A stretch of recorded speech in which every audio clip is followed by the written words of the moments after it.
پردے چار ہیں، ایک نہیں چار۔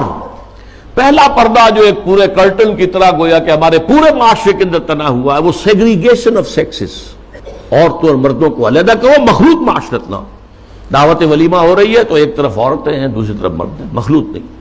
پہلا پردہ سیگریگیشن، ٹھیک ہے، کوئی کام کرنے کی پابندیاں نہیں ہے، تعلیم حاصل کرنے پر پابندی نہیں ہے، لیکن یہ کہ سیگریگیشن کے ساتھ ہوگا جو بھی معاملہ ہوگا۔ اگلا پردہ کیا ہے کہ عورت گھر سے نکلے تو یا جلباب کے اندر لپٹی ہوئی ہو، اور یا یہ ہے کہ پھر اسی کی ایک شکل بن گئی، وہ لپٹی ہوئی بھی ہو، اپنے چہرے کے اوپر ایک اس کا حصہ پلو لٹکا بھی لے، اسی کی شکل بعد میں برقعے کی شکل میں آ گئی، آسانی ہو گئی۔ جلباب میں ہے تو آپ کا ایک ہاتھ جو ہے عورت کا وہ چادر کو سنبھالنے پر لگے گا، صرف ایک ہاتھ فری ہوگا۔ اگر آپ نے برقع اوڑھ لیا ہے اور نقاب بھی ڈالا ہوا ہے، دونوں ہاتھ فری ہیں۔ ڈاکٹر کے ہاں جانا ہے، بچے کو لے کر دکھانا ہے، بچے کو گود میں لیا اور ایک ہاتھ میں بوتل لے رکھی ہے دوا کے لیے، ورنہ یہ ہے کہ معاملہ مشکل ہو جائے گا۔ تو برقع اس کی ایک ارتقائی شکل ہے۔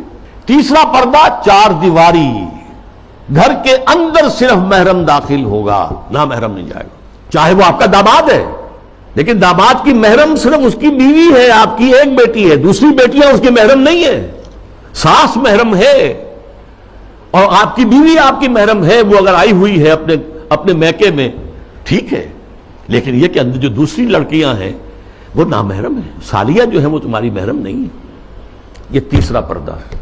چوتھا پردہ ہے ستر، محرموں کے سامنے بھی پورا جسم نہیں کھول سکتے، صرف چہرہ، سر کے بال بھی نہیں، ہاتھ اور پاؤں، یہ ستر کہلاتا ہے۔ ان تین چیزوں کے علاوہ کوئی جسم کا حصہ باپ کی نظر پہ بھی نہیں آنا چاہیے، بھائی کی نظر میں بھی نہیں آنا چاہیے، مستور رہے گی گھر کے اندر بھی مسلمان عورت۔ اس کے بعد جو ہے وہ صرف شوہر کا معاملہ ہے۔ یہ چار پردے ہیں اسلام میں، اس تہذیب کی بنیاد آج اس کی بے کنی کی جا رہی ہے، ختم کیا جا رہا ہے، اور یہ ماسٹر سٹروک ہے، اسلامی تہذیب کی جڑ کھود دینے والی شے یہ ہے۔